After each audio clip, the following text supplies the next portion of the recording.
Good morning. Welcome to the Cory Morgan Show on this last day of April, year 2 of the plague. We got a good one coming today. I've got Marc Patrone from Mississauga with Mississauga 960 Radio and Clinton DeVoe from Halifax coming on in about 15 minutes here. We're going to talk about federal issues.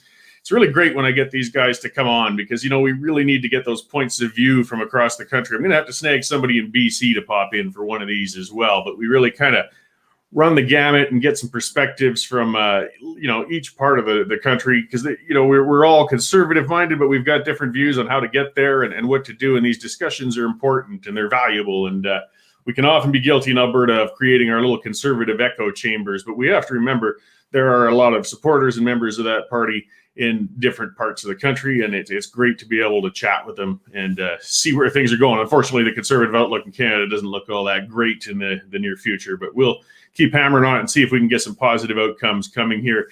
After that, I'm going to have Michael Johns on. We had some technical issues last week, and he didn't get through, but he's going to be on today. He was one of the co-founders of the Tea Party, a speechwriter for the original George Bush there. He has written some books. He's an interesting gentleman, and he's very focused on populist style movements that'll challenge the status quo, different ways to shake things up. A lot of us are seeing that frustration. We're butting our heads against the wall, trying through conventional means to achieve change.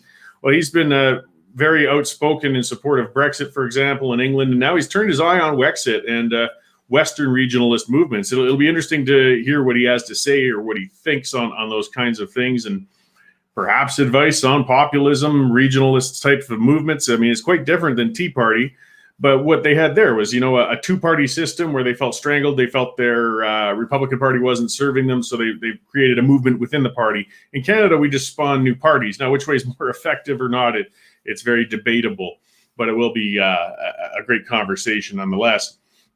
So getting on to some of the things for this weekend coming up.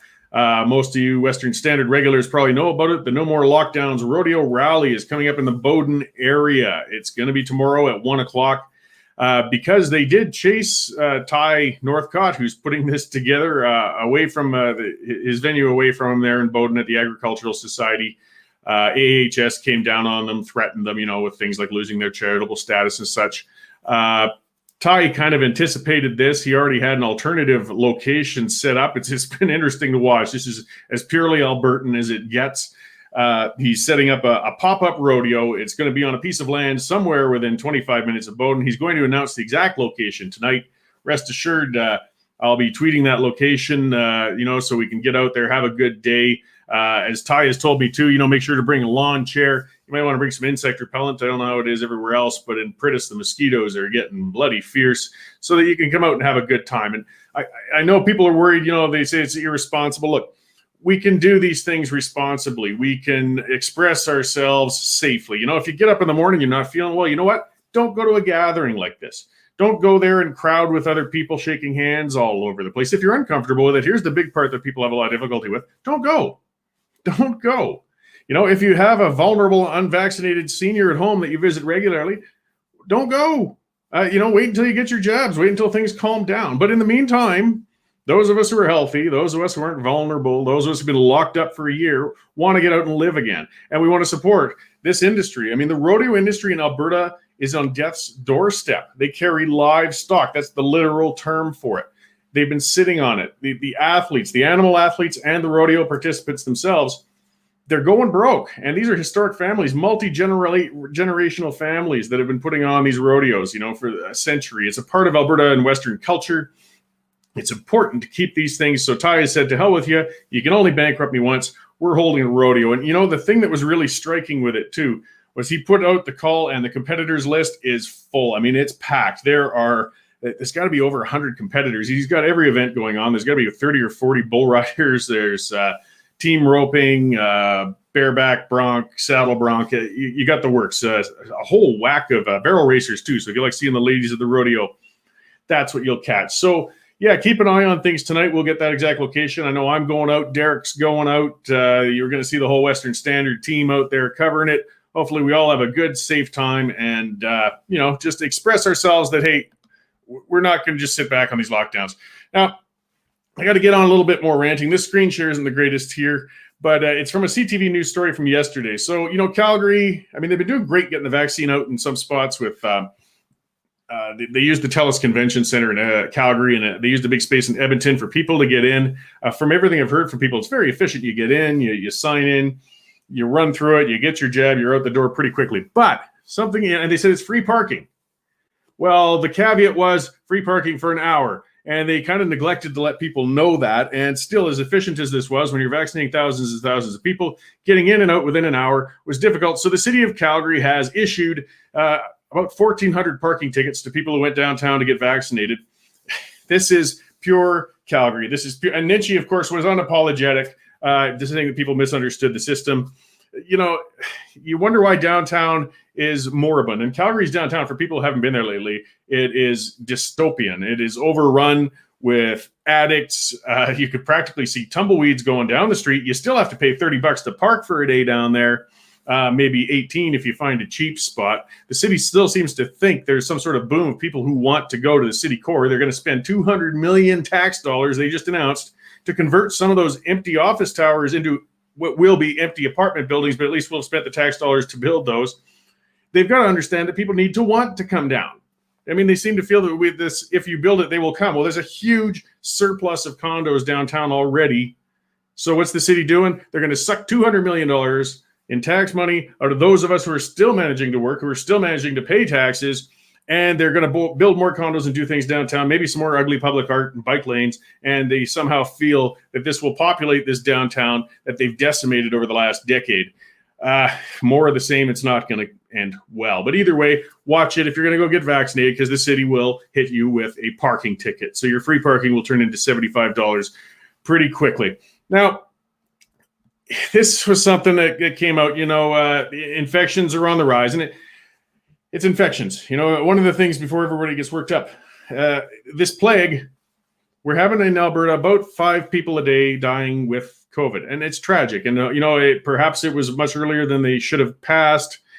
Maybe it's somewhat preventable. It's hard to say. But out of 4.4 million people, we have 75 people a day die of regular causes on average. Okay, so the cases are up there, but the deaths are down. And part of it is that a lot of the vulnerable and the seniors have been vaccinated. We prioritize them, and it's working. And that's really good news. Those who are going into care and going into ICU, the ones that tend to be a bit younger, because the vulnerable have gotten their vaccinations. So I know we got a lot of people who have problems with vaccinations. I do believe in them. Go out and get them. If you choose not to, by all means, choose not to. We'll get enough people to get this thing out of the way. But in the meantime, what is questionable is whether lockdowns work. I mean, we see a lot of evidence all over the place, all over the world, of areas where they got the harshest of lockdowns and their infections and deaths are as high as anywhere else. And in other areas where they've let go, even though the doomsayers have lost their nut over it, there's not a problem. We saw that in Texas. We saw that in Mississippi. We saw that in Florida. They all said it's going to go crazy. It didn't, okay? And they say, oh, it's because they got better vaccinations. Look, they had a heck of a lot fewer people vaccinated back when they opened all those places up than we have in Alberta today. There are factors that are causing the spread of this infection, but it's really questionable on just how much lockdowns and measures will impact it or slow it. I think it's just government vanity that they think they can stop anything through policy. Part of it is, too, they're getting pressure from all directions. People are screaming at them, do something, do something, do something. So they want to feel like, or at least look like, they're doing something. But sometimes maybe just having the courage to say that we can't do anything about it might be a better course. But for Kenny to come out and increase some selective restrictions here and there yesterday, that wasn't so surprising. But what really floored me was Kenny coming out and saying they might bring in a curfew. No. Kiss my ass. You're really drawing a line in the sand now, Kenny. For one, how on earth are curfews going to change anything? What, are people going out dancing in the streets with each other in the night or something? Curfews are the last resort. Curfews are the sort of things what you do when you've got a literal revolution on your hands, or you've got aliens invading, or you've got troops coming across the border. We got 5 people, 6 people a day dying of something that's going downhill. Don't you dare impose curfews on us. And Kenny, the man who campaigned on freedoms, the man who campaigned as a conservative, is talking about curfews? You think Albertans are pissed off now? Bring in a curfew. See how that goes. I was just floored, and I've had it. I really have had it. This is the line. I really wanted Kenny to do well. I was optimistic. I supported him in the leadership They volunteered on it. I don't have a membership in any party anymore. I like it this way. But I really wanted him to come in and reform things. What have we got? We've got spending going up. We've got caucus revolutions going on and this bizarre crackdowns and ineptitude throughout the government. So, yeah, Drew Barnes, of course, he's come out and he's ripped into Kenny on the latest lockdown measures, on the curfew potential. And he had 17 people signing a letter, opposing the restrictions before a few weeks ago. That's growing. That's going to grow exponentially. I don't know what Kenny thinks he's doing. This is not going to help. Again, he's turning it into from a small caucus uprising into what's going to be a full revolution. You know what? I'm at the point where I'm saying, go for it, guys. Go for it. You got 2 more years till the next election. Sorry, Jason, you had your kick at the cat. We were optimistic. And you know what? Turns out you sucked. You're doing a terrible job. You've got to move on. I appreciate what you did in the federal government. You were a fantastic minister. You were great in opposition. You were great with the Taxpayers Federation, but you've turned out to be a terrible premier. It's time to step aside. We gave you a chance. We really thought you'd be different. We were unfortunately wrong, and that's where it goes. So here it goes again, with the story on Ty Northcott. As they say, he's playing cat and mouse with the AHS and RCMP over the lockdowns rodeo. They're trying to find the location of where he's going to hold it. It's going to be difficult to block. What he had told me, I did talk to him on the phone the other day, is he's got a portable rodeo ring. Well, that's what he does for a living. He organizes and runs rodeos. It's a portable one. It's in the trailers. It's at the site, and it takes about 3 hours to set it up. So the word's going to come out tonight with where it is, the hundreds of people who've bought tickets, and plus you can buy tickets at the gate, folks. They're coming out. There's going to be caterers. There was a Mom's Diner in Red Deer put out some mouth-watering pictures on Facebook showing all of these briskets and pork loins and such that they're smoking. They're closing for 3 days. They're going to be catering this along with a number of other people. So don't worry about food. Again, bring some water, bring some sunscreen, bring a lawn chair. Don't bring yourself if you're feeling sick. That's just being foolish. But come on out. Have a good time. Do something that's purely Albertan. Support this small business. And again, this is the way to kind of send the message to the government that, we're just not going to sit back and take this any longer. Let's get to the federal front quickly before I get to the federal guests here. So, Bill C-10, Gabal says internet crackdowns must reflect the government's vision. Like, this language is terrifying. It's dangerous. I mean, people trying to soft sell this, and they're out there, apologists. Guys, this is free expression. This is free speech. The amount of fundamental freedoms we have set aside in this year has been staggering and terrifying. That's why I'm losing it over, this proposed curfew out of Kenny. But this bill to start controlling exactly what we're doing today, having an alternative source of media, one that doesn't have Canadian tax dollars dangling in front of it to make us toe the line. One that won't be able to bully us, push us around. They want us to conform to, as you see in his quotes, government vision. Kiss my ass. I don't share your vision. I won't let you tell me what to say. You're just going to create a dark web. You're going to find ways. We find ways. It'll be like trying to plug a strainer. We're going to leak out the sides, and we're only going to get angrier. And this even comes down to cracking down now on small broadcasters. There was one article I read with an example. I think it was Rex Murphy who wrote it, of a woman who does some sort of workout videos or exercise videos. Well, she's suddenly going to fall under these controls, and perhaps it'll fall the wrong way. It's CRTC type controls, as if you were a major media outlet to these YouTube producers. It's ridiculous, but it's frightening, and people have to understand how dangerous this is. If you want to see one of the first things an authoritarian government always does, it's control information, control speech. And these guys are doing it brazenly in front of our faces. We have to push back. Unfortunately, the leader of the opposition is a houseplant, and we're not going to get any good opposition from that front. All we can think is he might be a little more benign while he controls our speech, because I'm certain, as with the carbon tax, he'll eventually come around with his own internet crackdown if he ever does become prime minister, but I don't think that's going to happen anytime soon.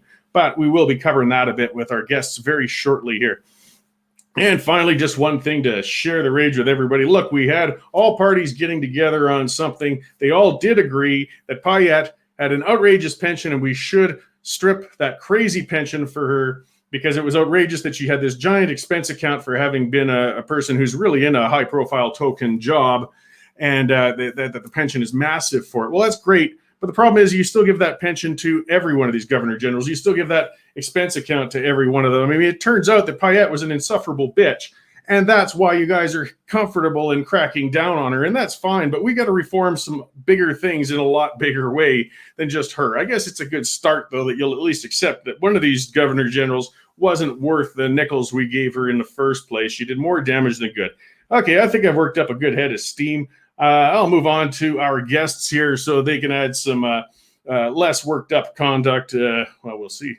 And we'll start talking about some federal issues with Marc Patrone, as I said, from AM 960 in Mississauga, and Clinton DeVoe out in Halifax. We've got people across the country here. How are you doing today, guys? I'm doing great, Cory. How are you? I'm good, actually. As much as I sound angry all the time, it's therapeutic for me. It gets it out of my system. Yeah, you've got a full head of steam going, man. I tell you, all this kiss my ass stuff. You're on fire today, my friend. Well, I mean, if you want to get me worked up, bring in legislation to infringe on my freedoms. I'm I won't be messing with you today. I will not be messing with you, Cory. Great, but thank you guys so much for coming on with me today. There, though, it's like I said, this is I think the third time we've had you on, and people really appreciate it. They do. Because there is so much to cover, and there are different points of views going on, and we, getting you and Clinton to come on and cover these things is appreciated out here, and maybe again it'll help us to try and figure out how we can fix this mess we've got as a political system right now. Looks like Clinton's having a tech issue or two there. So, but either way, the O'Toole train wreck just carries on and rolls ahead. How are things looking from your point of view? What are your listeners saying? What do things look like on the federal front there? Well, I think you'll know when Aaron hits rock bottom, Cory, when he becomes a born-again conservative. And we're actually seeing a few indicators here. When he actually came out and raised an issue which you raised during your broadcast earlier, or your transmission earlier, rather, which is around the attack on free speech through Bill C-10. I mean, you point out, and accurately so and correctly so, that this is an attack not just on the big tech guys, the Googles of the world, the Twitters of the world, the Facebooks. That's what Steven Guilbeault, the Minister of Heritage, would like you to believe. But we know that that's not the case, that they've inserted this Trojan horse that essentially puts these big tech players on the hook for basically policing internet posts by people like yourself and myself and many others, even social media posts, presumably even a picture of somebody's cat or somebody's meme would somehow become under the scrutiny of somebody at Google, because they would then have to administer or have to enforce the Broadcasting Act due to these changes that are proposed. It's really scary stuff. Canadians should wake up. And so it was nice, since you mentioned Aaron O'Toole, that it was nice to see that he has finally stood up and made mention of that in the House, attacking the government, attacking Steven Guilbeault for what is basically an attack on free speech. Now, earlier we had seen people like Pierre Poilievre raise the issue, and others, including some MPs from out west, but precious little from O'Toole. So the fact that he now thinks, yeah, this is a saved time for me to raise this issue, I guess is a positive sign. But apart from that, the polling continues to be dismal. Although I did see a poll from 338, which is, as you know, an amalgam of a bunch of different polls that only had the Tories a couple of points back. I don't believe it, because too many other polls from people like Ipsos and Angus Reid and Leger have had the Tories double digits back. So I don't believe that Aaron O'Toole is making much in the way of traction at all. I think the only saving grace for him is if there's no election in June. And it now does look that way. It doesn't look like we're going to be headed to an election at least until September, Cory. Yeah, in a sense, I mean, the raging of the infections in Ontario and Alberta have been a saving grace for O'Toole, because it's spared him from going to the polls right away. Buys some time until fall before it happens, but whether he can actually turn that ship around or anything by then is very questionable indeed. So Clinton's joined us here from Halifax. Thank you very much for coming on again, Clinton. And yeah, we were just kind of laying out the landscape on the federal front here to get things rolling. Well, first of all, I want to say good morning to you and your viewers all over Alberta. Hey, Clinton. Yeah, good morning. How are you, Marc? Excellent. Yeah, so I generally agree with the points that Marc just made in regards to the polling data. As that body of of polling data expands from a various number of polling firms, we are seeing the Conservative Party back by double digits. When we look at the regional breakdown in British Columbia, Manitoba, Ontario, Quebec, Atlantic Canada, we're seeing that same thing where the Liberals are leading. And in most cases, it's deep into the double digits. So, look, the Conservatives are in trouble. And I think that, in fact, I know after speaking with multiple party staffers, executive assistants to MPs, organizers on the ground, that there is a movement afoot to essentially plan the next leadership race. And so to me, that's the more interesting aspect of this discussion is, what happens after the next election?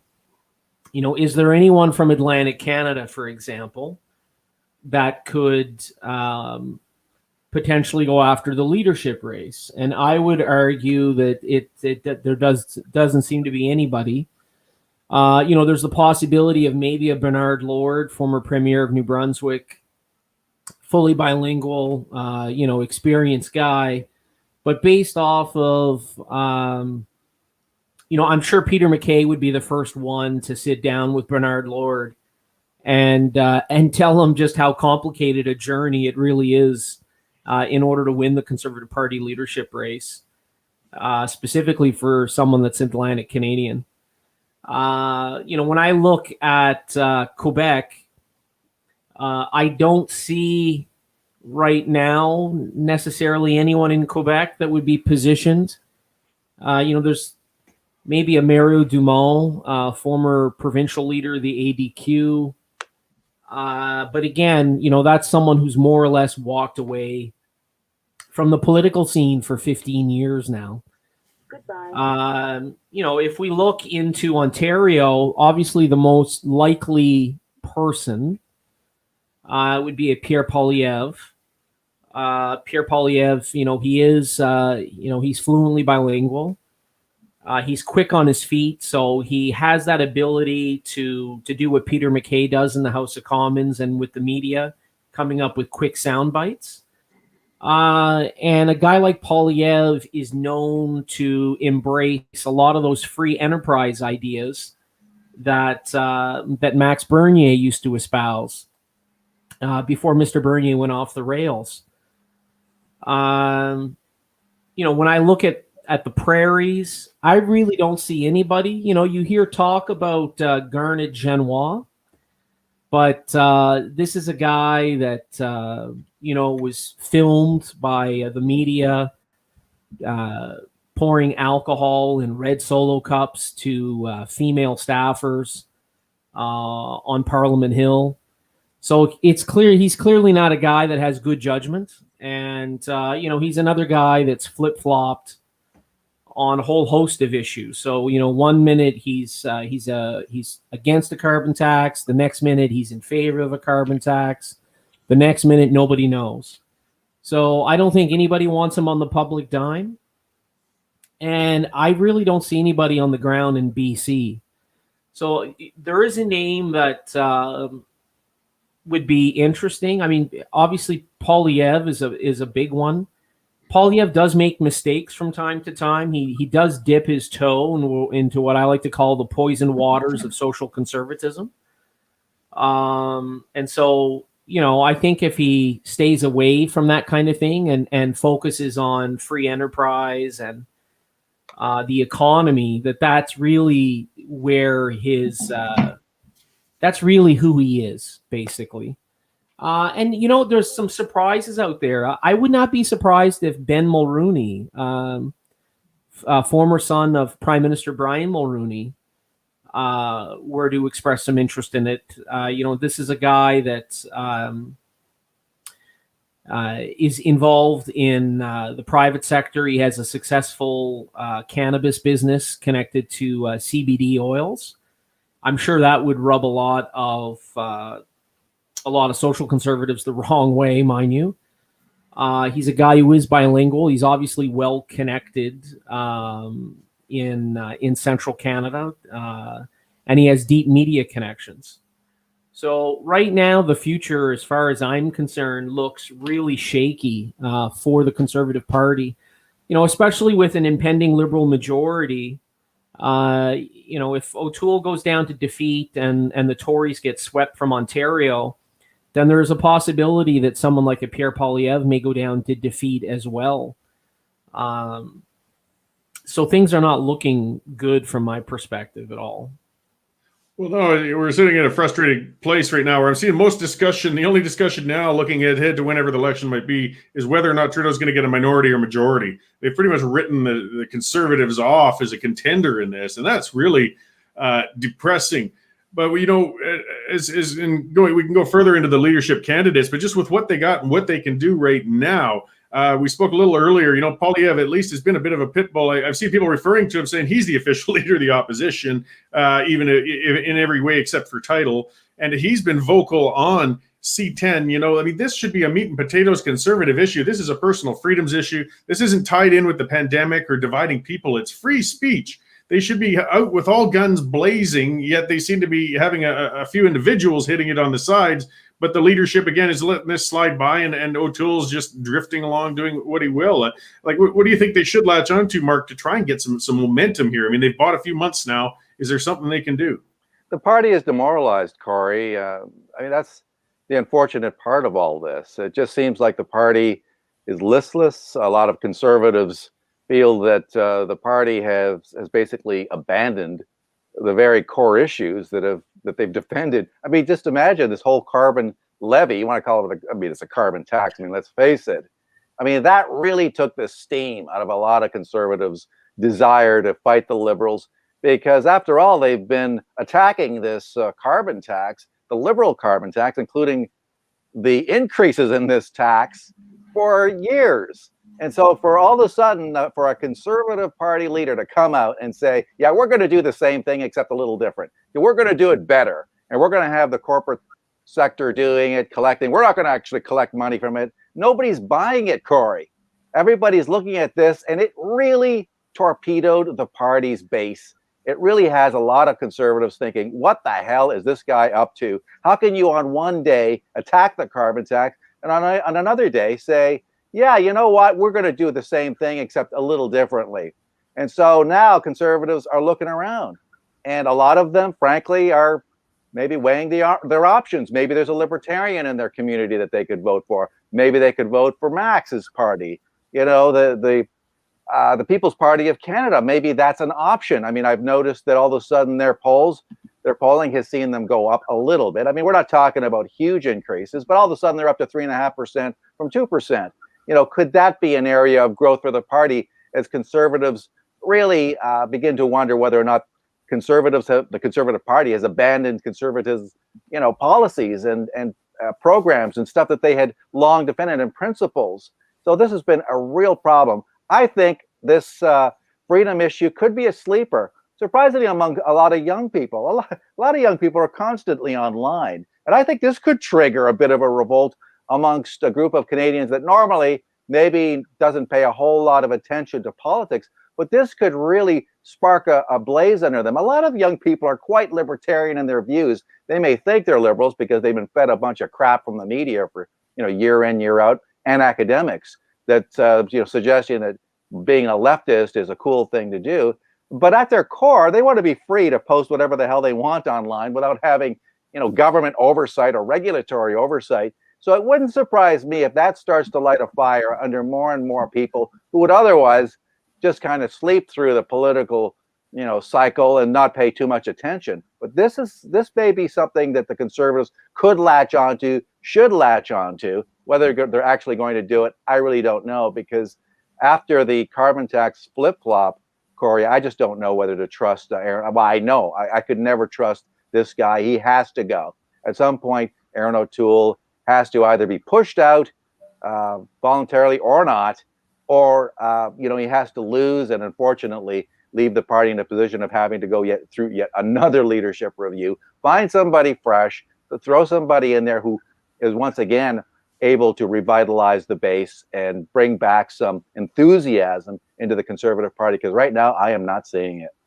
So Cory, I just need to jump in regards to a couple of points that Marc made. Like in regards to carbon tax, and I know that I'm an outlier on this with a lot of conservative thought. Look, I happen to prefer the Liberal government's position on this over the Conservative Party's position on this, and I'm not afraid to say that either. And the reason that I do personally is that I don't believe that a conservative government is going to be able to create 38 million individual accounts for every Canadian in this country. And quite frankly, I fundamentally disagree with the idea that I have to purchase items from a pre-approved government list. I have some strong concerns about that. And then the third point in regards to why I think the Conservative Party carbon tax, their position on it is a joke in relation to the government, is that imagine all of the companies and businesses from British Columbia to Newfoundland and all points in between that are going to be calling on politicians of all political stripe to get their items, their manufactured goods on this pre-approved list. The kind of back scratching that's going to go on around this, I would much prefer the Liberal government's position, where at the end of the year, I pay my income tax and then I get a percentage or all of it or however the breakdown is back. I think this consumers distributing catalog model is a disaster in the making, quite frankly. Yeah, well, I mean, we pretty much everybody agrees that O'Toole's carbon tax plan is a dog. It's no good. If you like carbon taxes, the Liberals have a better carbon tax. And if you don't like carbon taxes, you still get one out of O'Toole. So it's lose-lose. He's not gaining anybody out of this thing. He's just infuriating them. And as you said, his plan would create a bureaucracy like none we've seen since the failed long gun registry, which I'm sure is going to be something they'll bring back at us. Cory, to your point, so if we look back at sort of the financial boondoggle that the gun registry was in Canada, that was for a relatively small number of Canadians. Now, in this case, we're not talking about a small number of Canadians. We're talking about creating a carbon account for 38 million individual Canadians. Like, this is a much more cumbersome, much more bureaucratic, much bigger government program, to your point, that we have ever seen in my lifetime. Well, there aren't 38 million adults, though, Clinton. It wouldn't be 38 million. I mean, let's face it, that's how many people there are in the country, including kids, including infants, including 99-year-olds, which I suppose could still have an account. But you know what I'm saying? We're just, I don't think, is it 38 million? It can't possibly be.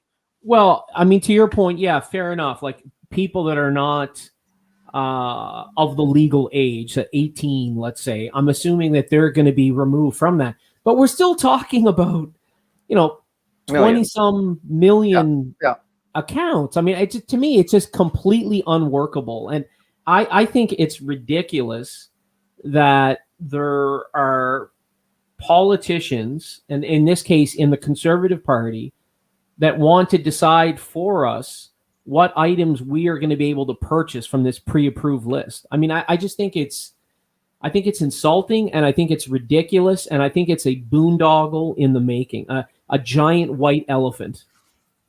Yeah, well, and I don't think we're going to have to sweat that tax ever coming in, because it's looking pretty clear that O'Toole's just not going to become the prime minister. And I suspect whoever replaces him, that's one of the first things they're going to chuck out, because obviously it was a terrible, terrible attempt at policy. But, I want to dig a little further on what, again, could be a wedge issue that Marc was talking about. I mean, we've got the TikTok generation.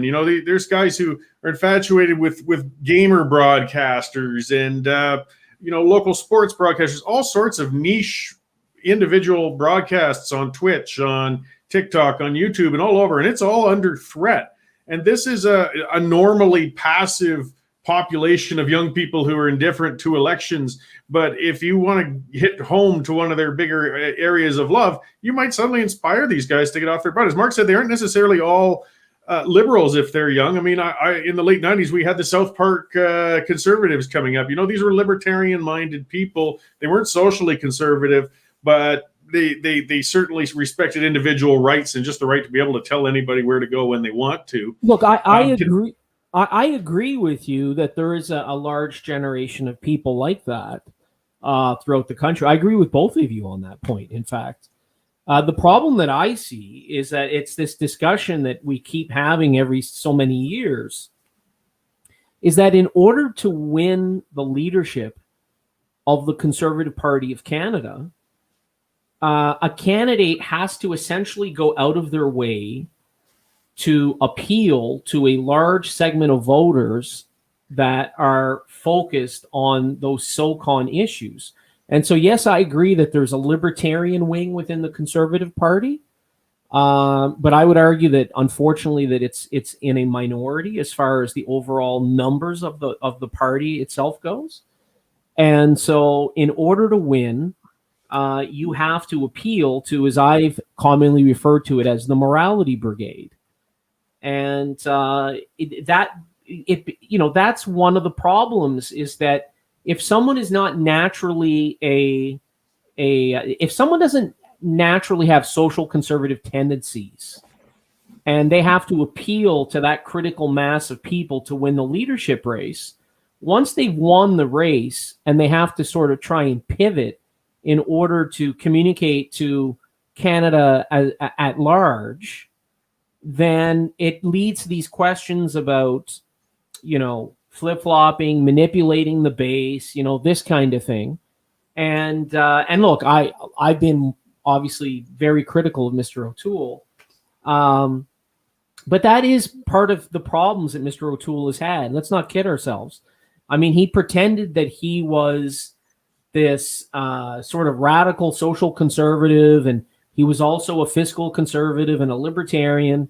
And then as soon as he won the leadership of the party, he starts excommunicating the SOCONs from the party, which leads to this giant sort of internal party war.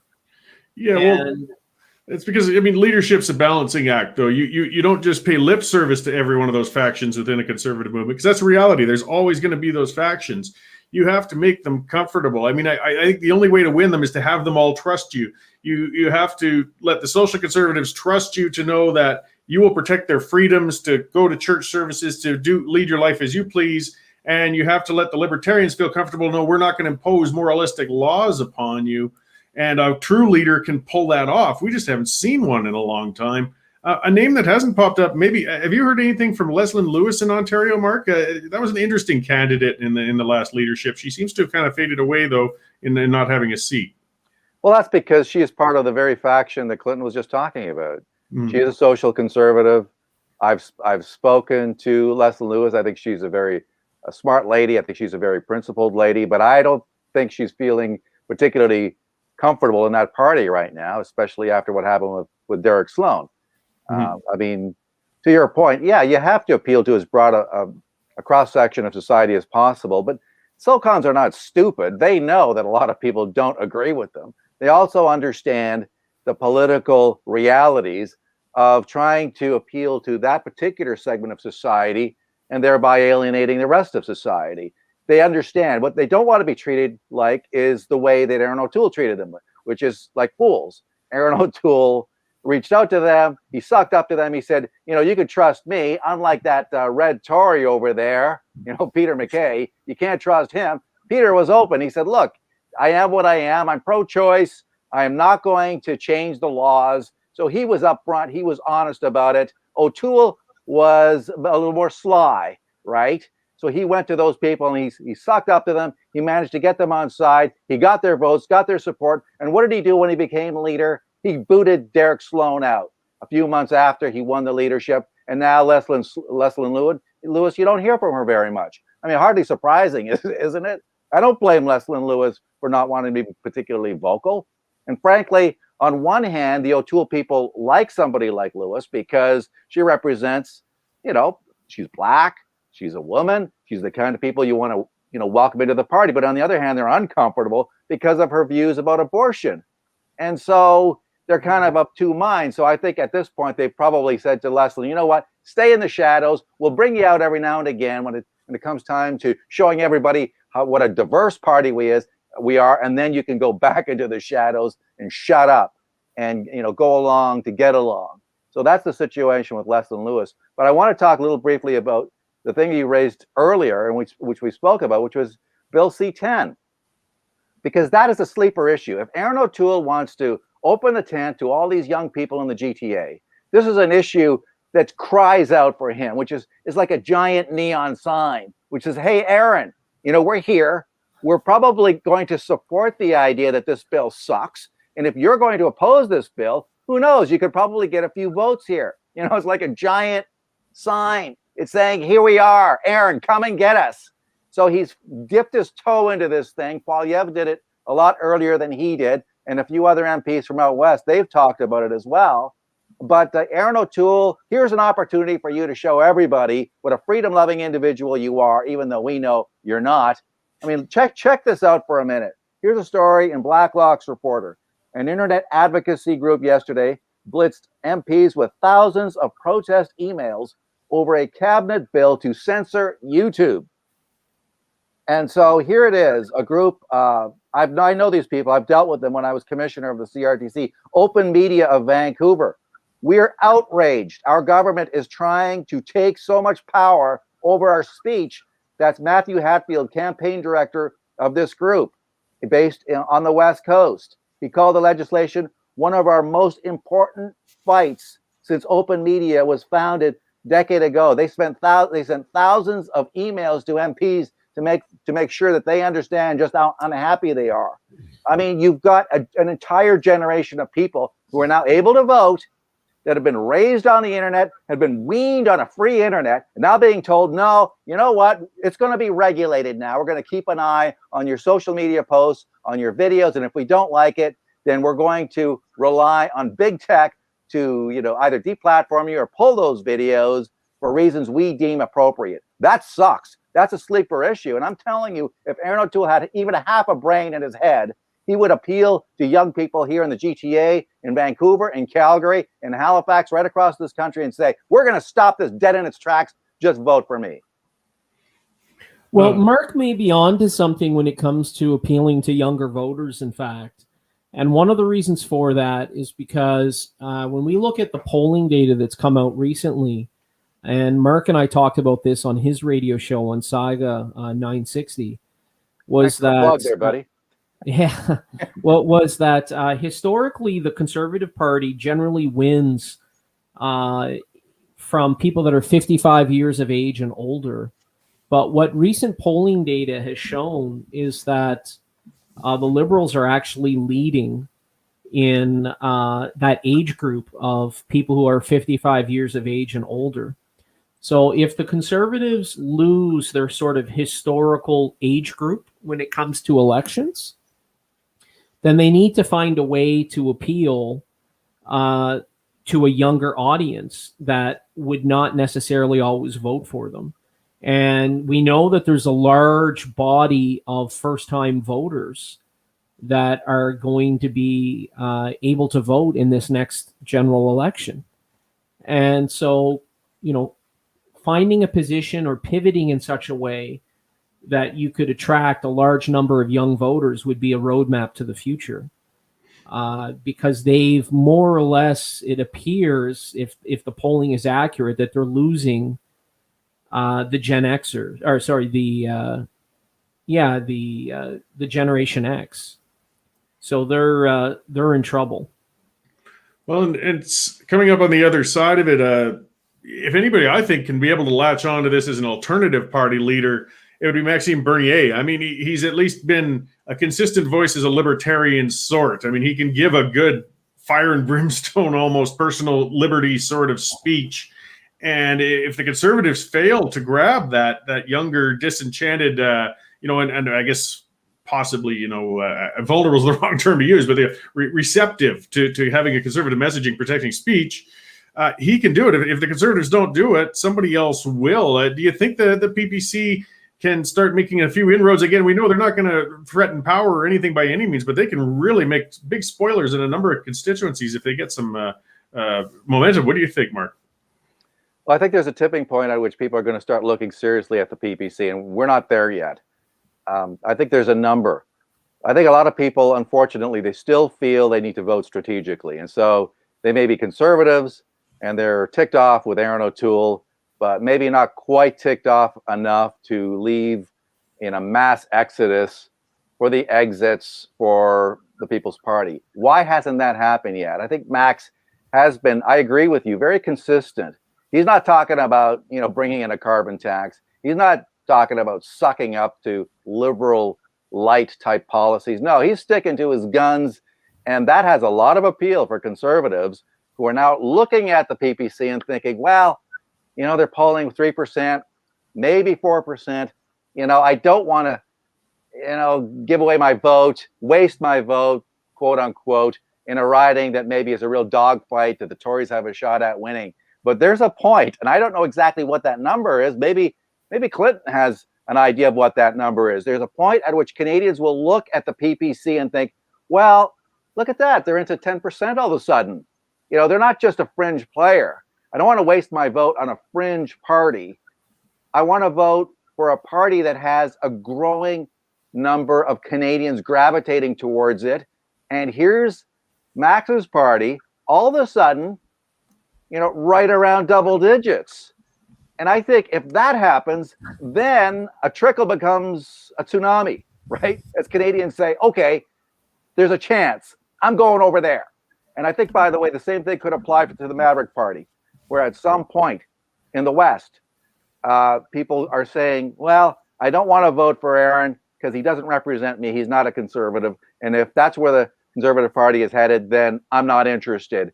You're going to start looking at the Maverick Party in some of those seats. And now we're hearing that Jay Hill might start running, candidates right across the West. Kind of an exciting move here, kind of an in-your-face move, saying, screw you, Aaron. We're not going to support you. If that starts to build up steam, again, I think there's a tipping point number where Albertans, people in Saskatchewan, right across the West are going to start looking at the Maverick Party and thinking, yeah, I'm going there. Just like it happened with the Reform Party. It didn't happen overnight, right? It just happened right. A lot of things came together. The planets started to align in the early 90s. People were pissed off with Brian Mulroney. They were pissed off with what happened over those contracts, over those juicy contracts which you've spoken about, right? Those defense contracts that went to Quebec City or went to Quebec instead of Manitoba. All these things started to come together. And then, boom, there was a massive rush. A trickle became a tsunami. And I think if the Tories aren't careful, we could see a repeat of that, Cory. Yeah, well, and I've said it before, particularly I was going to get on to Maverick, like, as you said, with reform. I mean, start with just Deb Gray up in Beaver River with one seat, but that turned into quite something that lasted a decade. And Preston Manning and reform were dismissed at first.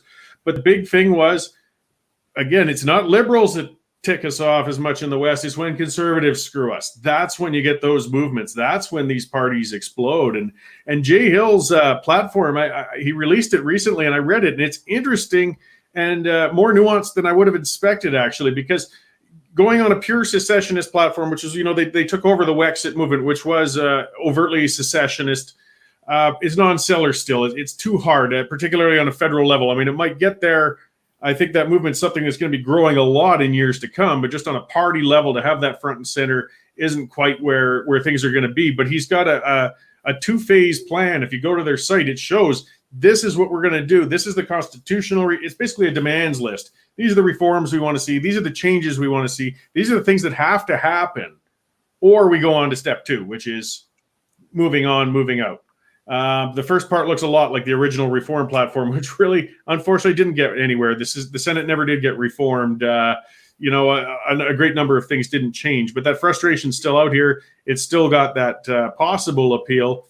As Clinton's pointed out quite often, I mean, the Liberals are making some strong headway in the West as well. I mean, Edmonton, Calgary, some Manitoba seats, and of course, BC is always a battleground.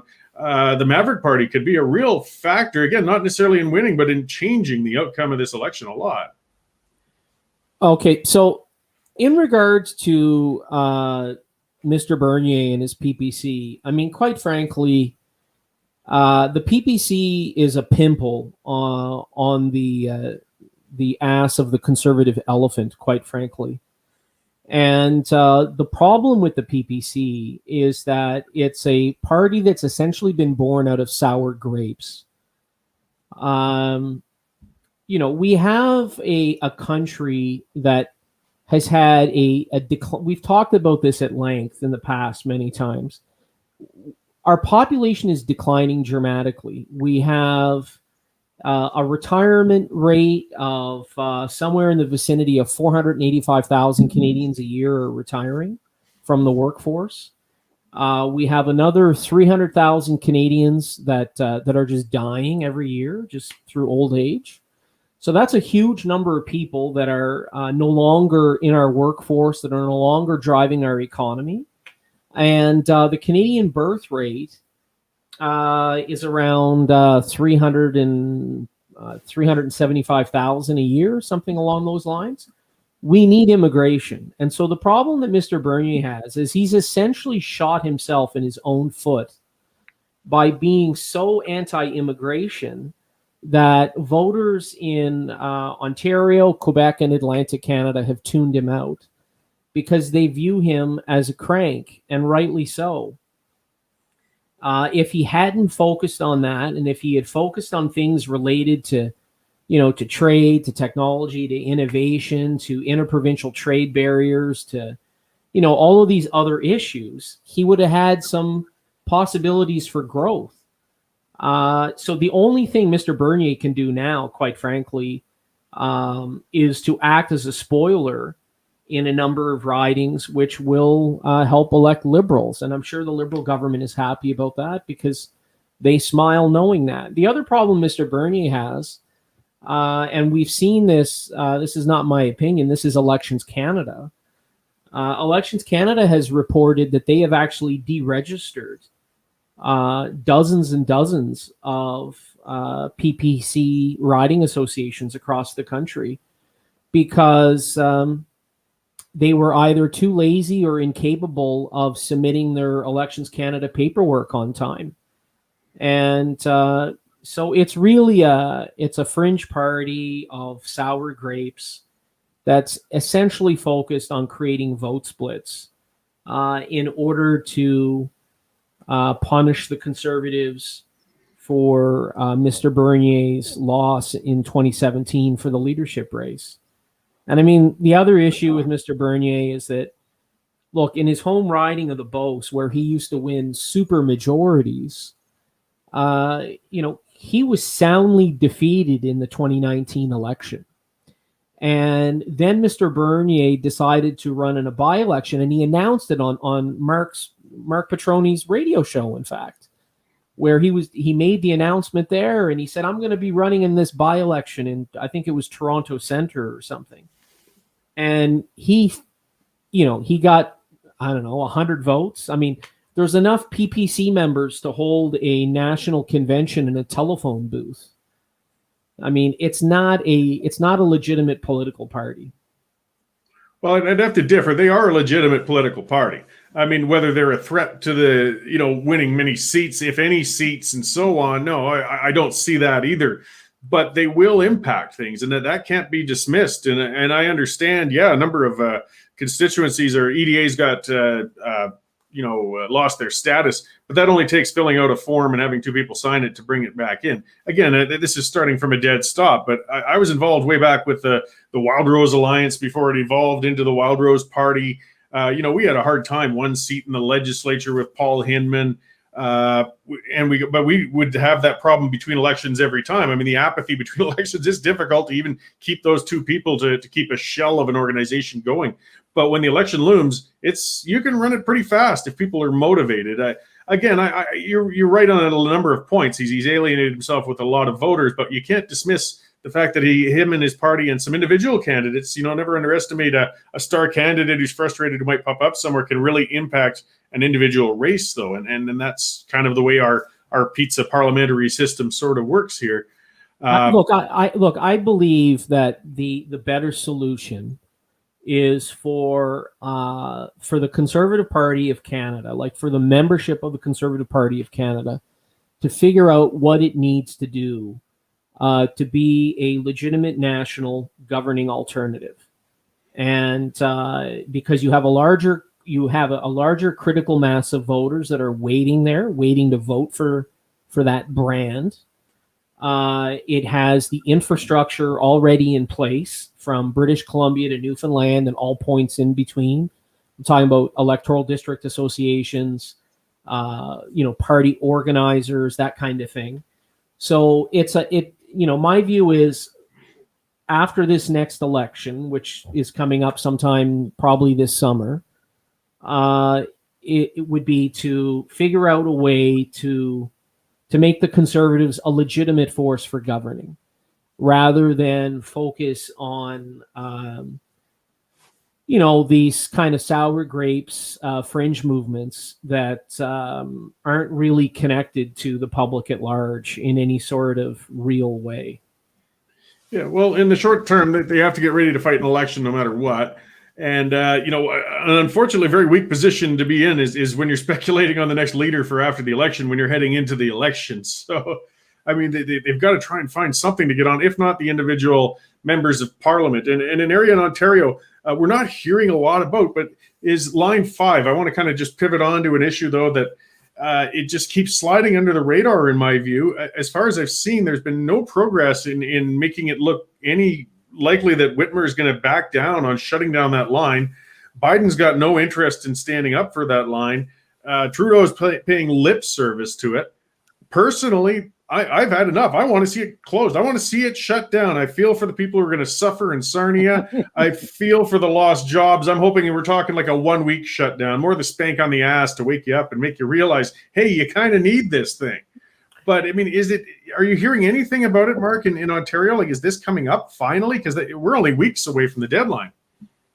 Yeah, it's hard to believe that Gretchen Whitmer, who is facing strong headwinds in Michigan, she's the governor over there, and she's looking at Western Canadian oil as demon, as demonic, and so yeah, that it's a serious threat. Somehow, I think people think cooler heads have got to prevail, that there's no way that they can cut it off. But the unthinkable is becoming more and more thinkable. I think the deadline is May.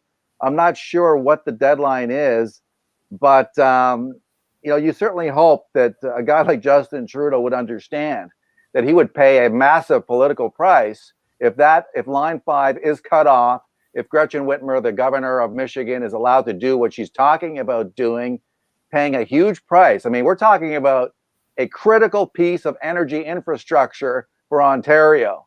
And so if Junior knows Junior knows what's good for him, he will deal with this. He will have a little chat with Gretchen Whitmer. He'll play whatever card he can play with Biden, with the Biden administration, and say, well, look, we need to sort this out, because if that is disrupted, there will be disaster in Ontario. I cannot overstate just how serious that would be. And so, cooler heads have to prevail here in one way or another, whatever it takes. And by the way, there's a lot of companies in Michigan that rely on that. There's a lot of companies pushing back on the United States side of the border, saying, Governor, you cannot do this.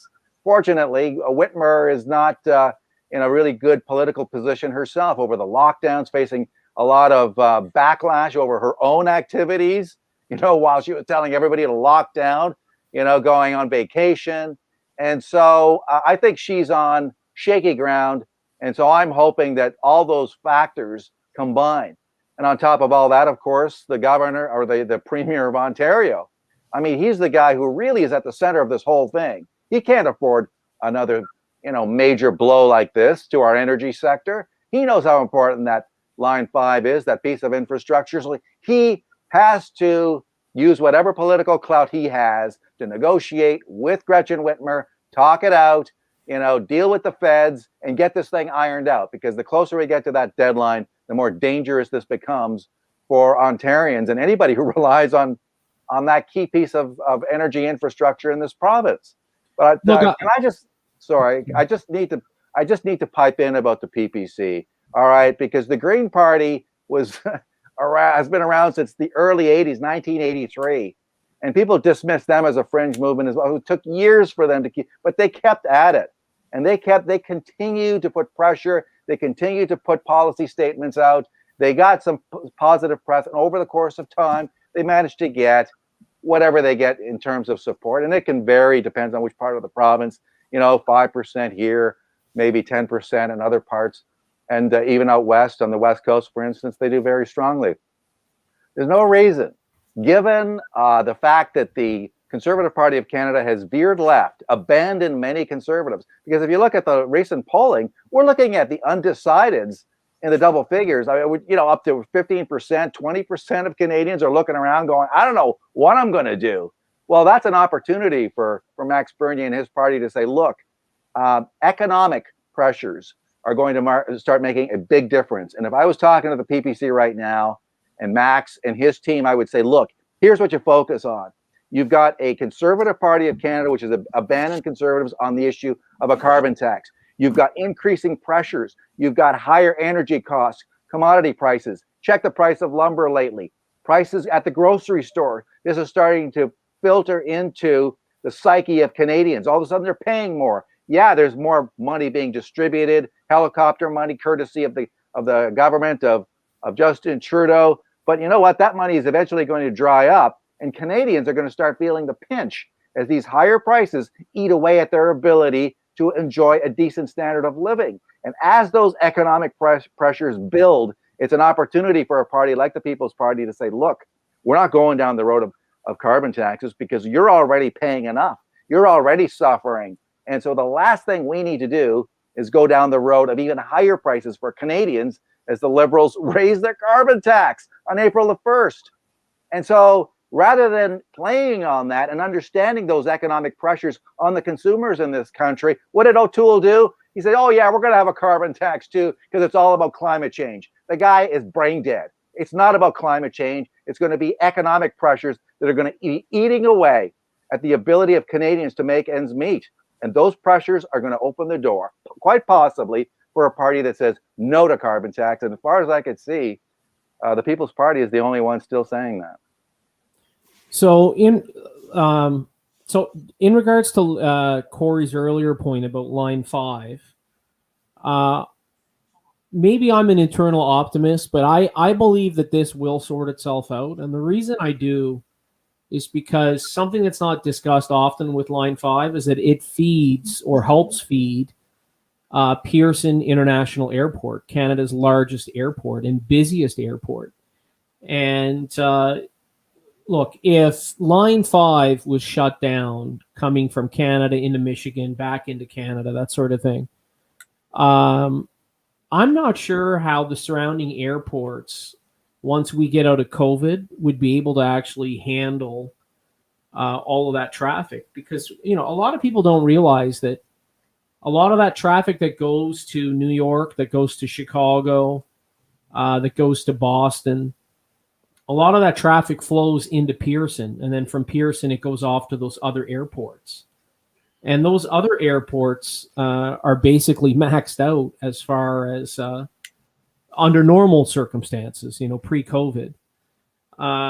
So I do think that line 5 will sort itself out. And the other issue is that line 5 also feeds into line 9, which is the other issue that people don't talk about. And line 9 is the line that connects into Quebec, into Montreal, which feeds the Montreal airport.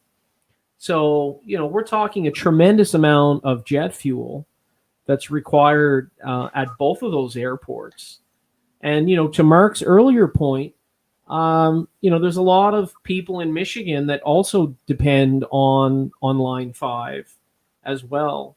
So I do think that cooler heads will prevail in this case. Whether that requires some backroom sort of chatter or conversations between the president and the prime minister's office and that kind of thing. But I do think that is an issue that will sort itself out, because that's one of those things that could dramatically bring the the U.S. economy along that border region to a halt pretty quickly as well. And the last, sorry, go ahead. Well, I was saying the problem, unfortunately, is that you're assuming rational minds on the other end, and these aren't. These are ideologues, and shutting down Keystone hurt the Americans as much as it hurt Canada, but Biden didn't care. He wanted to appeal to those ideologues. And now a good point you brought up was Line 9. And the other thing some people might not realize is it's a network down there. Line 3 feeds both of those. And that was a threat. Jane Fonda was out flapping around with, considering how much plastic products that woman has, to be opposed to petrochemical products. So the hypocrisy is just galling. But that's what I mean, is you're not dealing with reasonable people, yet they're still influential. But I just want to kind of move into something a little different. As is pointed out, like there's contingencies in mind already. They're getting ready. If these lines get shut down, we'll get the fuel there through trucks and through rail, but the cost will go through the roof. That's the thing. And as Marc was pointing out, consumers are going to take it, badly. I mean, it's going to hurt. But one area I want to touch on quickly is organized labor. This is another front that conservatives can never seem to tap into, but maybe there's an opportunity. I'm not talking about the teachers. I'm not talking about civil servants. I'm talking about your Teamsters, your Boilermakers, your plant workers in Sarnia. There's logging unions. Like when we keep crushing the economy like this, when we keep hurting people who are of a middle income, when we keep shutting down jobs, jobs that used to win organized labor, are they getting to the point of finally abandoning the crazy NDP and the Liberals who, while they cater to the left, they're putting them out of work? Like, can the Conservatives perhaps find some strength there? Well, I have to jump in on that. I agree with you when it comes to those specific union sectors that we're talking about. And look, for all of the talk we hear about green talk and green innovation and technology from the New Democrats and the Green Party and others, I've yet to hear any party, including those guys, talk about a national mining strategy where, the Conservative Party would be able to appeal to a lot of those types of union workers that you're describing with a national mining strategy in order to supply the precious metals to the global EV market. And but, we've talked about this as well at length on multiple occasions, and it's just not something that's either in their wheelhouse or that they really understand that's going on around them. I'm not really sure, but the Conservative Party, to your point, it needs a lot of reaching out to specific areas of the population, and they're just choosing not to for whatever reason. And I find it bizarre, and I can't come up with a reason why they're not doing those things. I think Marc might be frozen. Well, I can. Yeah. Okay. Am I frozen? Your voice is coming in well, though. All right. Well, look, in answer to your question, I think Trump proved that you can definitely reach out to blue collar workers and they will support you. And then what did we see from O'Toole? Aaron reached out to the union brass, the Jerry Diaz's of the world, and say, hey, I'm going to help your members. I'm going to have to grow your members because I'm going to, bring about economic stimulus measures that are going to grow the economy. Does Diaz care? Of course not. No, because they're all in the pocket of the Liberal Party and have been for decades. So, wasting your time going after the union bosses, trying to get them on side, that has never paid off, or hasn't paid off for the Conservatives that I know of. But Trump had the answer. That was good, to go after the rank and file members, blue collar workers. And by the way, Harper had success with those workers too. A lot of conservatives amongst the blue collar union members who, despite the fact that they're, the brass tells them, well, you got to vote for the NDP or you got to vote for the Liberals. They say, well, screw you. They'll just go home and cast a ballot for the Conservative because they know the Conservatives are looking out for their interests, not the interests of big corporations, which, obviously there is a little bit of that as well. Let's be real here. But Trump showed that he could get all those blue collar workers in places like Pennsylvania and Ohio, which, by the way, still supported him. He won big in Ohio this time. And if the election hadn't been stolen, he certainly would have won Pennsylvania. He certainly would have won Michigan. And I think these are people who gravitate towards the Trump message of America first. Let's repatriate those jobs from China. Let's bring those manufacturing operations back to Canada, not do what Trudeau is doing up here, which is impose all sorts of regulations, carbon taxes, and make it even more onerous for entrepreneurs, for manufacturers to operate in this country. What happens as a result? Those jobs head to China, head to other places in Asia. It's ridiculous. So Trump's message works. If O'Toole had the same type of strategy, I don't see why it wouldn't work up here. Let's bring jobs back to Canada, not ship them out. But instead, what does he do? He brings in a climate strategy that will hurt investment in Canada and hurt manufacturing operations, not help it. And so that's how you bring union members, rank and file union members, over to your side. You don't do it by sucking up to the union brass. You do it by saying, hey, Canada first. We're important. We're going to make it more attractive for manufacturers to operate in this country. I agree. A national mining strategy is a very good idea as well. But let's make it as attractive for manufacturers to operate in Canada as possible. Not impose carbon taxes that they don't have in China, that they don't have in India. That's insane, Aaron. So that's my take on as far as the union strategy goes. Yeah, well, absolutely. I mean, the bottom line is, if you've lost your job, you're at risk of losing your home. You've got a young family you're thinking of putting into post-secondary or something like that. You're going to vote for whoever gives you the best path to getting employed again. They don't care about the fluff of carbon taxes or fighting over gender identity issues or all of the other stuff, or at least even if they do care about it, that's way down on their priority list. The priority is getting back to work, getting your bills paid, hopefully having a retirement at some point at the end of your life. And there's a lot of people in that situation that are very worried today. You would think this would be an election where everybody's talking about jobs. That was always a big thing in past elections, jobs. And we aren't hearing much of that chatter right now, actually. I mean, it frustrates. Like what I keep reaching out for is, I am hoping as we poke around, we can find things. At least we know O'Toole doesn't have any common sense, but maybe his candidates and other teams can get out there and just hold on to some ground. Because even if we're resigned to another Liberal government, we don't want another 2-seat Conservative party languishing back there trying to rebuild and get ready for the next election. Well, the reason you're not hearing much about jobs, Cory, is because of all that stimulus money going out, the CERB checks so they're just running up debt. They're running it. The government is running the economy on fumes. It's smoke and mirrors. It's let's create digital money by the tens of billions of dollars, circulate it, send it out there. By the way, line the pockets of our friends. Of course, there's so much waste in terms of how that money that COVID, that pandemic cash was dished out to contracts, to people connected to the Liberal Party. But that's why you're not hearing it.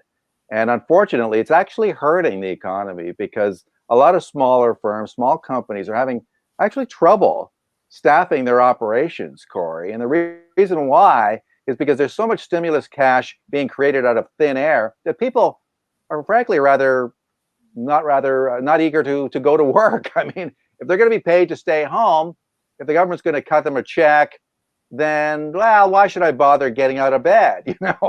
So I'm hearing from small companies and medium-sized companies saying, it's getting harder to get people motivated to come to work because of these programs that are out there. It's all this helicopter money being funneled into, sprayed all over the economy. That's giving people a false sense that we're in better shape than we are. We're not in good shape.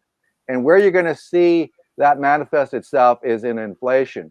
And you're already seeing it now as all this stimulus money filtering into the economy as people stay home, being told to lock down, being told that they're going to die if they go outside and not wear a mask. All this is being stimulated elsewhere in the economy, and it's pushing the prices of staples up. So that's when you're going to start seeing the squeeze.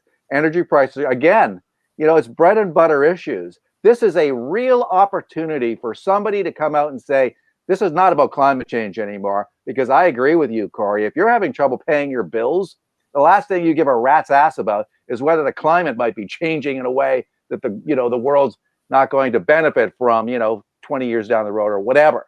Doesn't matter. You start worrying about your house. You start worrying about putting your kids through school. You start worrying about, pay. Let's not forget, a good chunk of the Canadian public is a couple $100 away from not being able to buy groceries. I mean, this is a serious problem in this country. Economic issues are the key. I agree. Forget the virtue signaling crap. Forget climate change. Deal with economic issues on that gut level. And I think Canadians will come around to any party, any leader that really puts that out there. Well, look, one of the things I would want to throw in there, like there are ways to deal with the climate and the environment issue that will benefit, like the construction trades and those people that you mentioned earlier, Cory. Like, so for example, like another thing that we've talked about is, there are significant resources in hydroelectric power in Manitoba, in Newfoundland, in Quebec, in British Columbia, and New Brunswick. We do have a lackluster. We don't even have a national grid in this country, quite frankly. Yeah. So there are investments that the private sector, the federal government, and the provinces could do in order to secure, cheaper energy in the long term that's also clean and that kind of thing. But again, the Conservatives aren't talking about any of those issues. And so, they're causing voters to look elsewhere. Well, a lot of it's just getting the government out of the way. So we'll close it off quickly here. So from Halifax, we had Clinton DeVoe. Clinton, where can we find more information on what you're up to and keeping us up to date on federal polling? Well, if they just follow me at my Twitter handle, it's at Clinton DeVoe. You can see it here on the screen. And, I post everything there, from these interviews to stuff with Marc to magazine articles I've written, all of that kind of stuff. So, look, I want to thank you once again for bringing me on your show. I really enjoy it. And I love hearing from Canadians all over Western Canada, their thoughts and opinions of the stuff that we talk about. It seems to be really, it seems to have struck a chord with a lot of people, and I enjoy it. Great. Thanks, Clinton and Marc. So you're out in Mississauga and you've got the radio show out there. Where can people tune into you? Yeah, they can listen online to saga960am.ca. My show would be on from 9 a.m. Eastern time to 11 a.m. Eastern time. So I guess it would start around 7 o'clock Alberta time, so Mountain time, if you happen to be in Alberta. So yeah, check it out. There's also a podcast you can listen to if you're on Spotify, for instance, or Apple Music. Use search engine The Marc Patrone Show, and you can find it. Or you can go on saga960am.ca, our website. You can find the shows and the podcasts and listen to it online on our site. Cory, thank you. Thanks again, by the way. Great talking to you, both of you guys. Awesome, guys. It's always fun. I look forward to talking again soon. All right. See ya. Okay, well, and that covered a lot of national issues across Canada there. Next up, I've got Michael Johns. As I spoke to earlier in the introduction to the show, he's got a very impressive resume. He was a co-founder of the Tea Party movement down in the States. He's been vocal on movements that are changing the status quo, movements that are breaking things, whether it's Brexit. Now he's been speaking on Wexit, which has really fascinated me.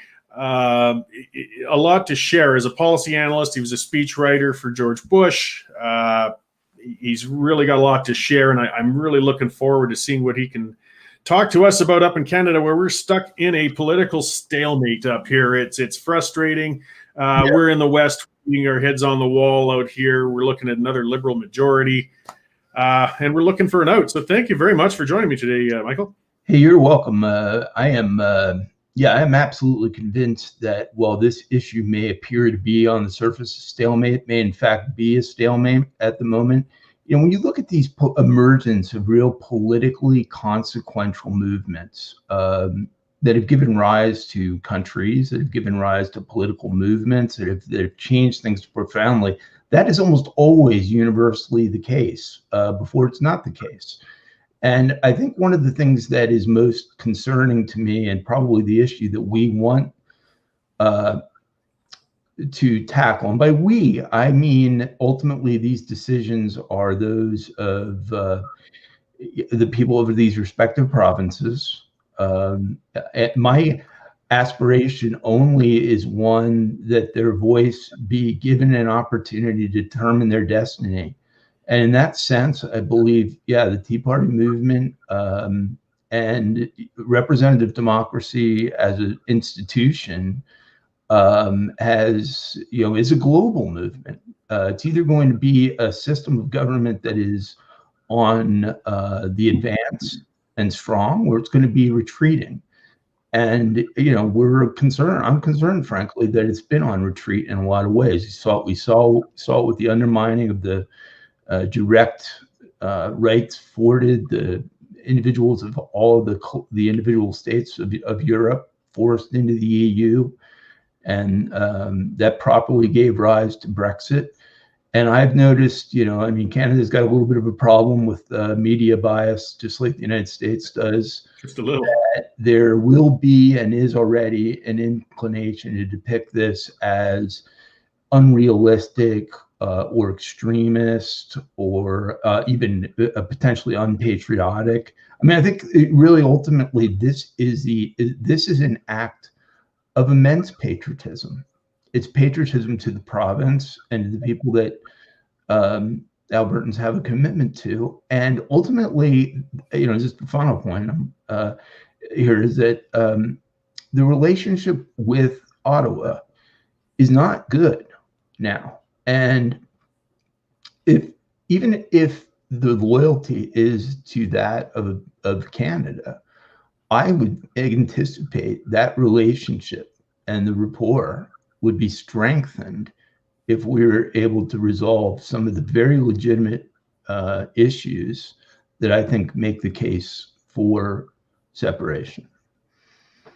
Yeah, well, and we've got in my view, to be honest, our system is broken. I mean, Canada, as everybody knows, is a massive country, and we've got some very different perspectives from end to end in this nation. And one of the ways Americans have dealt with it is having a Senate of equal members in there to help at least bring a degree of balance for the population differences, so that the more populous states can overpower the smaller ones. Canada, we've got a Senate that's really quite embarrassing. It's appointed by the Prime Minister. The number of seats just reflects political expediency in the past. It has nothing to do with it's in fairness and in deference to that approach. It makes more sense, and and it was a consideration of our own founders that our Senate would be a higher body as well. You kind of have duplication of effort when you've got a replication of democratically elected individuals in both of these chambers, and then they don't in turn necessarily always reflect kind of some of the restraining forces that, frankly, right now, especially if we get rid of, in the United States, the filibuster rule, could be immensely threatening to I think the country, and give rise to the two kind of recklessness and a lack of consensus building. Yeah, well, and it's certainly not perfect down there by any means either. What we have here, though, is a matter of a very centralized federal government, and becoming increasingly so, and we have very little recourse regionally in dealing with that. And it's funny, the circumstance we've turned into in Alberta, we vote so consistently conservative that the Conservatives take us for granted and really don't pay much attention to us. I think that is where there's one great and notable distinction between the Western provinces and the United States. It's been my position my whole life. I became a registered Republican in the United States at the age of 18 in college, and I've been I have concerns with the Republican Party, but I've always believed, and I continue to believe, that the way to resolve those is by activism and engagement within the party, not through the creation of a third party that would split the right of center vote. I feel completely differently about the situation in Canada, just like I did with the UK, in the sense that the political dynamics are different there, and you've had the same challenge that the Conservative Party in the UK had, in a sense, with the same challenge that we've had with the Republican Party. That party, which in theory should be representing I have a poll here from a year ago, and I'm sure there's more recent numbers of this. 41% in Alberta who, at least at that point, had supported separation. So that's obviously given rise to a new party. And from everything that I've seen, the leadership in this movement, in the Wexit movement, is there's some very laudable individuals, and I look through like Jay Hill's record, and you can see he had like 17 years, I think, in Ottawa. He tried it the conventional way, and ultimately, properly, to his great credit, came to the conclusion that it wasn't going to get done that way, and he came out of retirement in an act of great patriotism. But this is going to be, I think, a collective issue. It's going to have to involve a lot of leadership, a lot of individuals all working cohesively. I think those numbers are going to shift upward. And in the meantime, this debate cannot be controlled by the opponents of this, because I recognize that you've got in the Trudeau government, in the Liberal Party, a great degree of ambition as it relates to the globalist agenda. And that essentially includes, by the way, eliminating, not, forget having a government that's kind of not sufficiently supportive of the energy sector of Alberta, which is such an economic engine, not just for the province, but for the entire country. Eliminating really this industry in the next few decades. And he has as ambitious of an agenda for eliminating carbon-based energy resources, I would say, as any leader in the world. Of course, the biggest champion is China's Xi Jinping, who is also the world's biggest polluter. And we've got to awaken people of the world to the fact that it's immensely convenient for him to be supporting, imposing these restrictions on his primary trade competitors while he's doing nothing. And you look at like the reduction in emissions in the US. I mean, we've been pretty stagnant over the last decade because there has been a conscious focus on it. China's about 3 times with it where they were, and no one's talking about this. If you and I woke up tomorrow in an environment with the biggest concern, we wouldn't be talking about what's going on in the United States or Canada. We'd be talking about what's going on in China.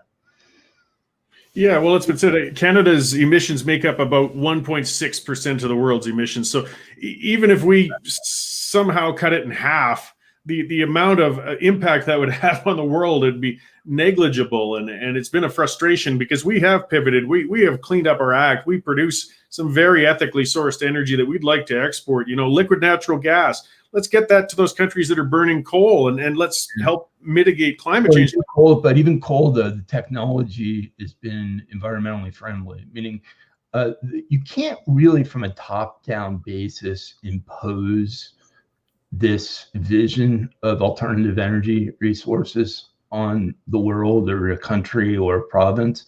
It's got to emerge out of a natural evolution of market forces.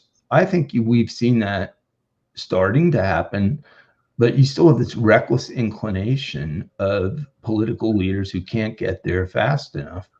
And I suppose if you really significantly felt that the world as we know it was going to end in the next few years, we would act with urgency. But we wouldn't have this Paris Accord, for instance. That doesn't do anything to reduce China's emissions, which is, and there's no enforcement mechanism for countries to violate, no penalty for violating it.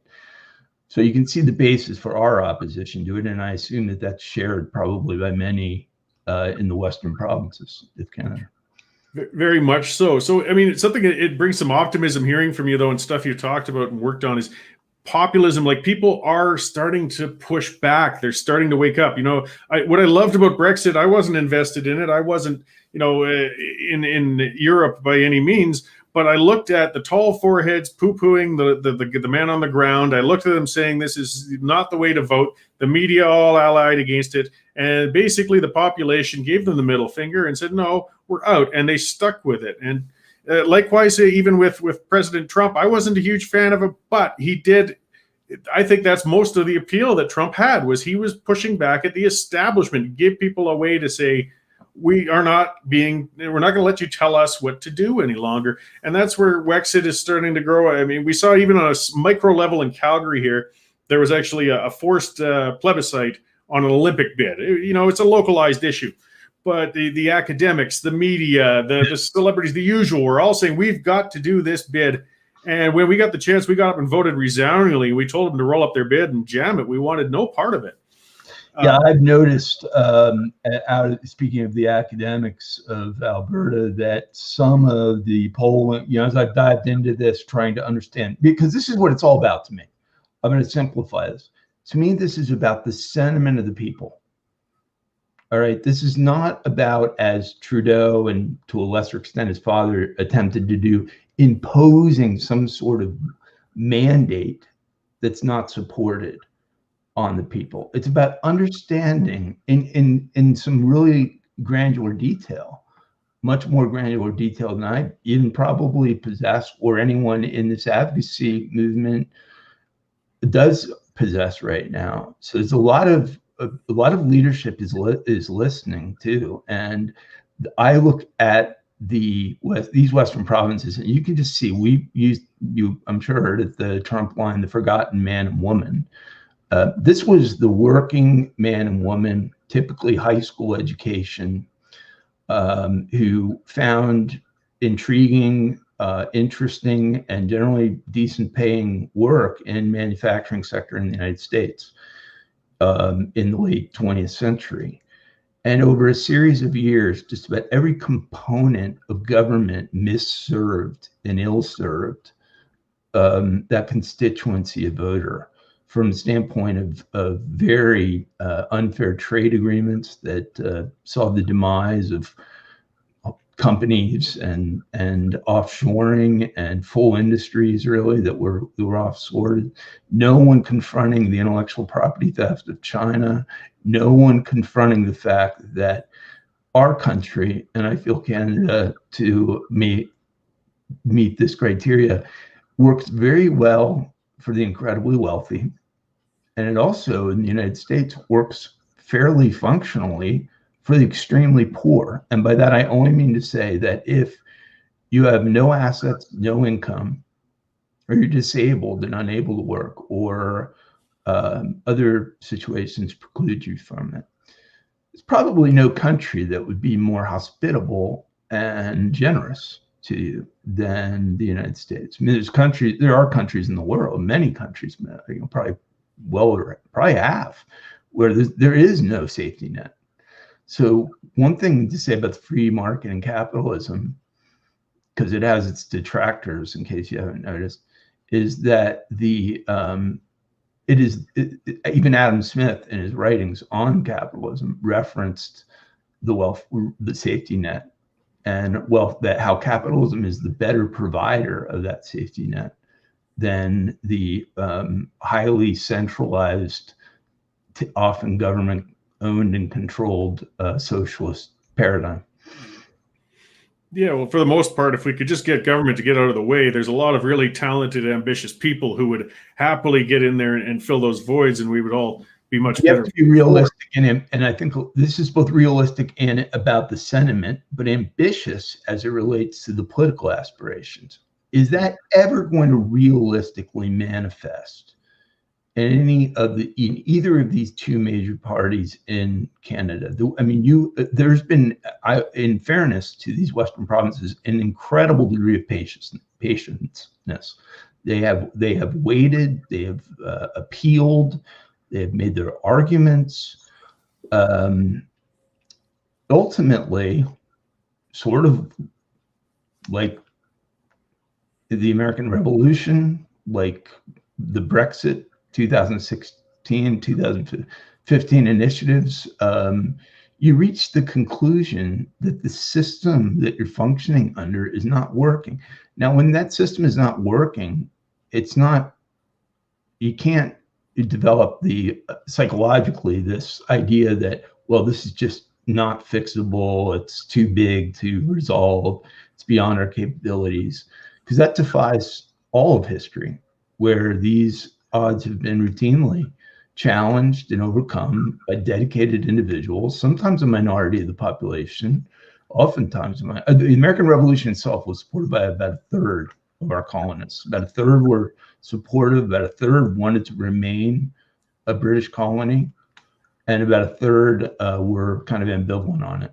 And so the fortitude and the will that comes together, and then the collaborative political organization, I think can be all the difference between failure and success on this initiative. Yeah, well, I could see the appetite for change and how the system wasn't serving them well. And I see some of the issues in the States as being a bellwether for what we might be seeing here in the West. I did a lot of work in oil exploration in the past, and I spent a lot of time in Western Pennsylvania, Ohio, West Virginia, working on the Marcellus play out there. And like one of the cities that really struck me was Steubenville, Ohio. I mean, right down there in the River Valley, across from West Virginia near Pittsburgh. It's beautiful, but just overgrown steel foundries, houses boarded up, dilapidated, an old Art Deco downtown with these beautiful buildings, but they're practically shut in. Like, people have to be reminded this can happen, this will happen. And you can see why the people in interior Pennsylvania not too long afterwards lashed out and said, you know what, we aren't going to be told what to do. We're voting for change. Whether or not that served them or not is a different story. But so like with the Tea Party, kind of getting back to that, like you're fighting against an establishment, and that's from within. That's what we kind of have in the West as well. I mean, we're the conservative heartland.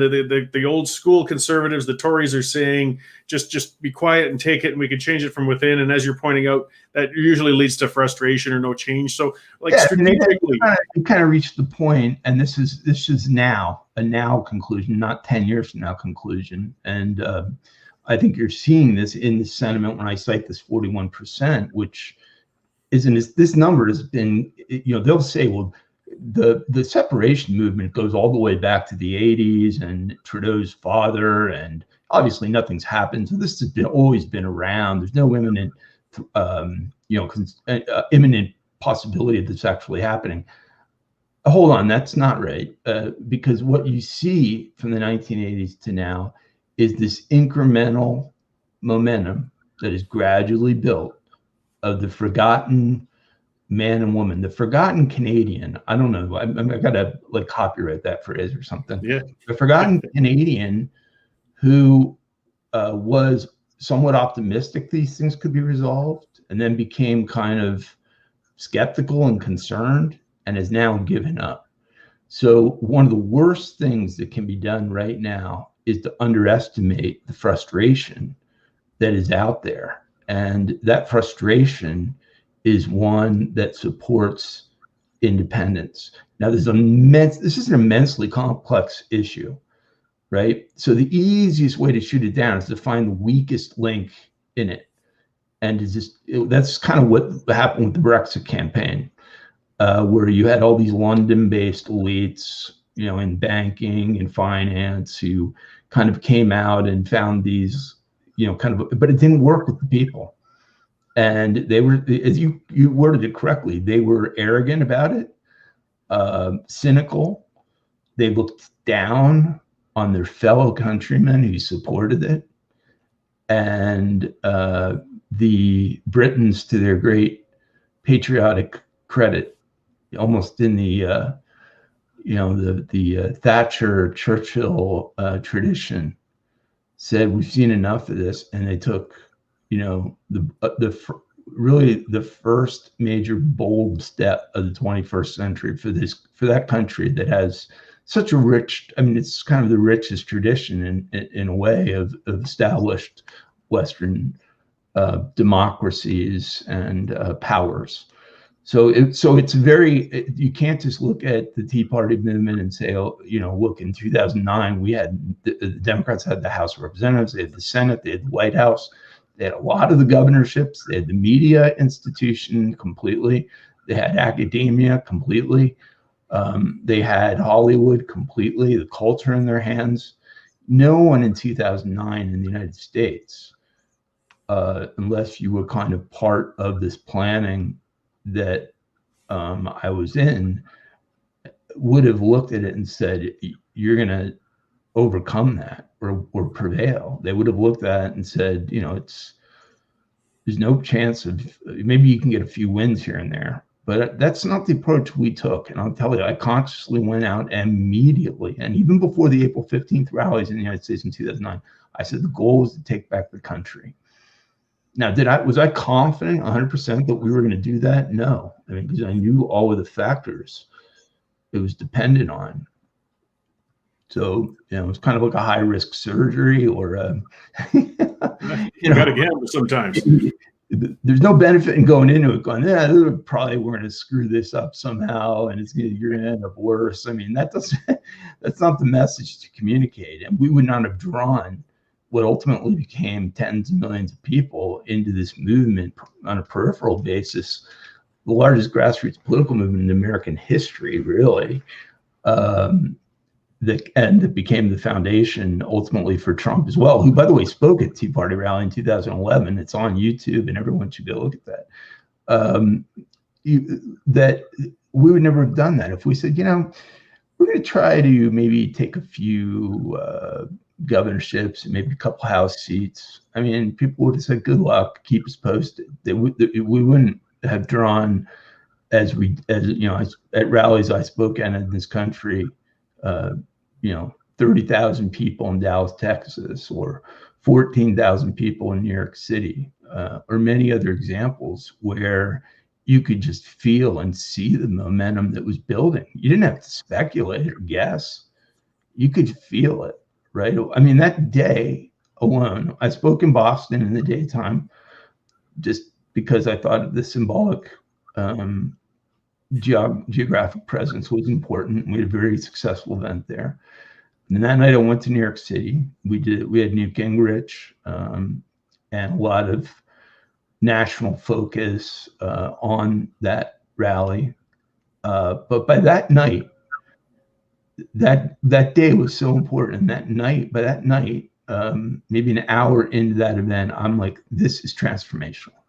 You could just see and feel that something was happening, and that we could, as leaders and founders, even mismanage it or not through our, there was no stopping it at that point. It was going to be something, and it was going to have a profound effect. And I can remember almost the exact second at City Hall in New York City, sort of backstage, when I just instinctually felt it, and it was instinct. Yeah, well, you all got a ball rolling that really made an impact and still influencing things today, and that's kind of what we're hoping to see, some inspiration from up here. We've got a unique opportunity coming up. I mean, some of you spoke of as rallies. Unfortunately, we're still locked down, so that's a tool that's been taken away from us. But social media does give us a means of broad organization, and this fall, we're actually holding a referendum on equalization, which is a constitutionally entrenched Canadian program. It's basically interprovincial welfare. We're always going to bleed from one province and pay another. And again, it's usually modeled for political expediency rather than need. Alberta has paid into it. I think there was a couple of years in the 50s, we got a couple $1 million out of it. And aside from that, we've paid in every year ever since, and we never get anything out. I mean, let's look at the financial side of it. All right. That's not the only reason to do this, but it is an immensely compelling one, that for whom I don't think those who oppose the Wexit or separation movements would have a rebuttal. $27 billion more is being put into Ottawa by working Albertans than they are getting back in services. It's $6,000 a year and growing, which is the other component of this. So when we talk about the upside potential of being bold with this, the status quo, bad as it is not. There's downside to inaction. So you look at where is the current government of Canada trying to take things. It's not realistically looking at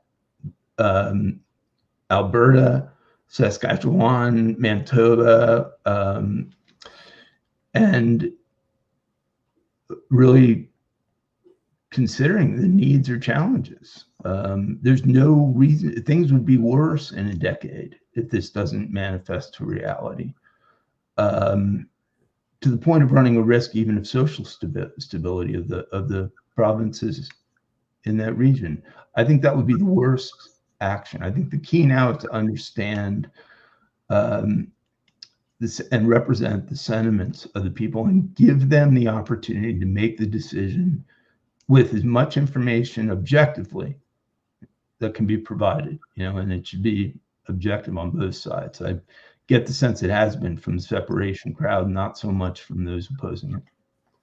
No, and what this referendum will bring about, though, is basically a campaign summer. I mean, the academics are already, wagging their fingers saying you can't change the Constitution this way. You're wasting your time. They're talking down to us. They are, but I mean, this is the opportunity to push back. This is the opportunity to rattle them. What is their answer? I mean, they cannot hold the position, nor can they intellectually be permitted to hold the position that there is no mechanism in place for a province with its own provincial, governmental, and political sentiments and operation to separate from Canada.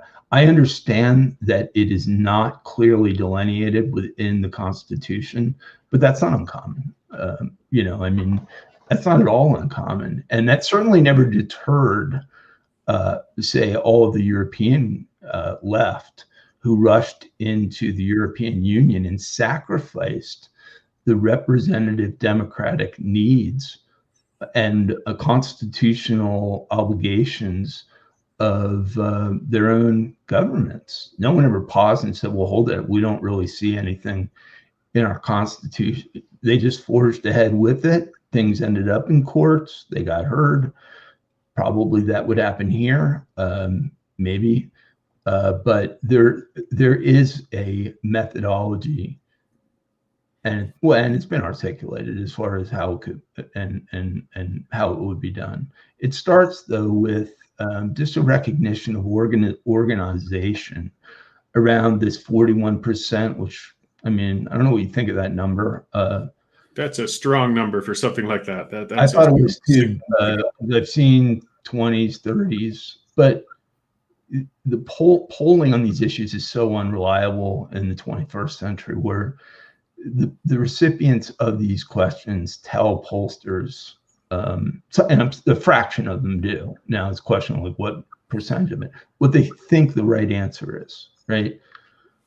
Yeah, polling's at a terrible record in this last year, and particularly again when it comes to trying to predict populism. I mean, it's people don't answer the pollsters, but they come out, and there's no better GOTV initiative than having, again, the establishment, the academics telling you in a condescending way that you're wasting your time and not to bother. I mean, that's what gets people angry and will come out. And if we can get it's just on the equalization thing, but if we could get a resounding 70% of people voting in Alberta this fall saying we've had it with equalization, I think that's going to be a very serious and strong warning shot across the bow of the establishment. And I think we can do it.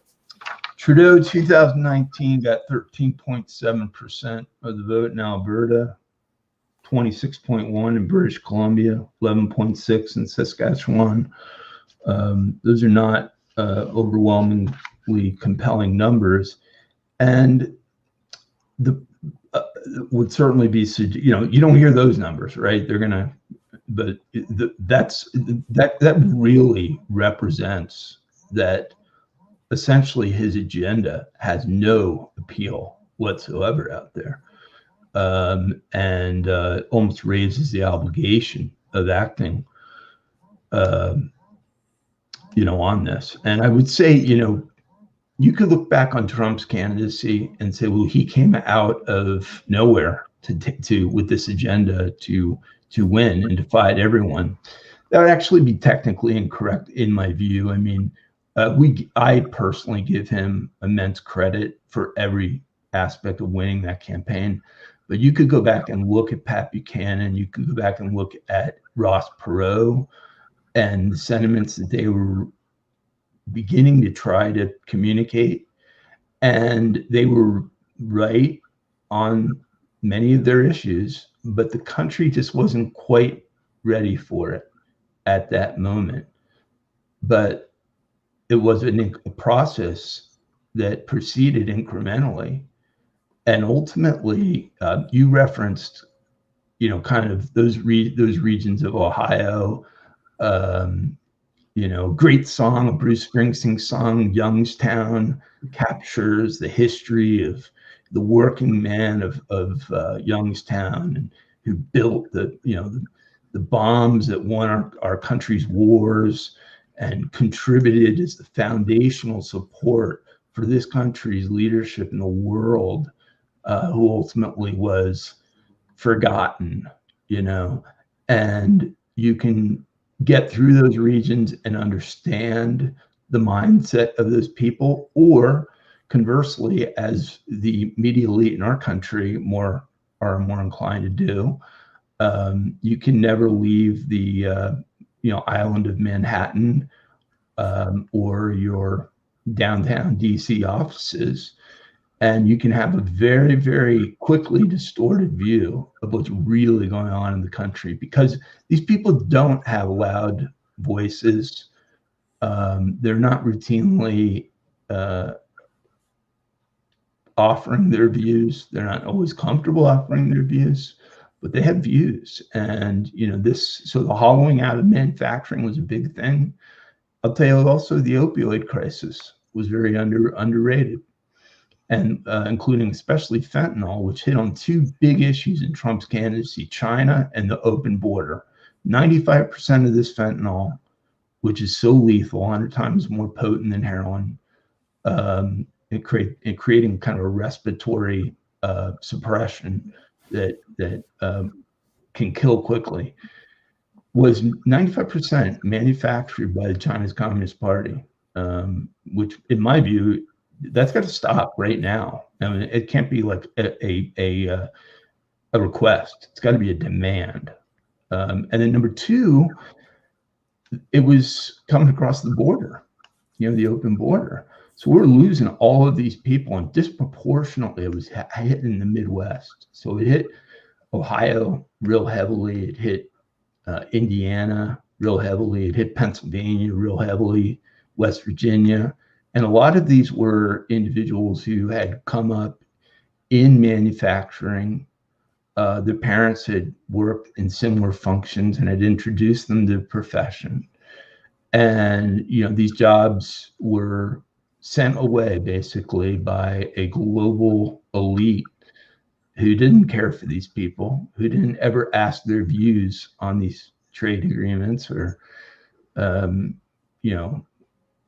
whether or not China should be considered a developing country, or whether it should be put into these global trade organizations that aren't things they're routinely looking at or thinking about. But they knew enough to know that something wasn't right about it.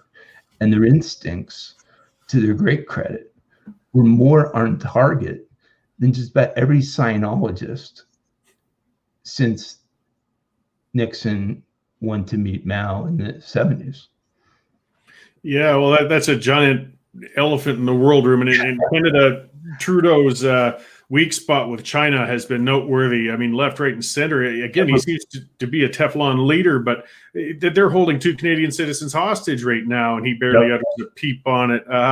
He just will not criticize China to save his life. Unfortunately, we're all paying an awful price for this nation's behavior, as you said, flooding us with drugs that are killing our youth. I mean, we could do a whole separate show on the evils of China right now. It's very related, though, because when you look at the other side and you say, well, where did this whole idea come from that we would offshore our job? We would do conscious harm to our own citizens. It's so illogical, right?